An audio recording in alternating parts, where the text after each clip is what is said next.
সুপ্রভাত। আজ ১লা সেপ্টেম্বর, রবিবার। আজকের দিনে আমাদের প্রধান চিন্তা থাক স্বার্থপরতা। এই জীবনকে বড়ই ভারাক্রান্ত করে।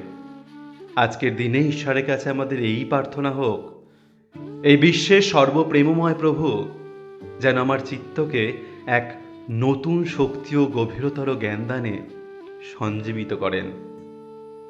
তিনি যেন প্রেমের আবিষ্টানে আমাকে নিয়ত রক্ষা করেন। আমি যেন স্বার্থপরতা এবং অন্য যে সকল মনোবৃত্তি আমাকে তাহা হইতে দূরে সরাইয়া লইয়া যায়, সে সকল হইতে সুরক্ষিত হইয়া থাকি। তিনি যেন তাহারই প্রতি প্রেম বৃদ্ধি করিয়া আমাকে অনুপ্রেরণা দান করেন। তিনি যেন আমার ভক্তিকে অধিকতর এবং বিশ্বাসকে আরও সবল করেন। আজকের দিনটি আপনাদের খুব ভালো কাটুক।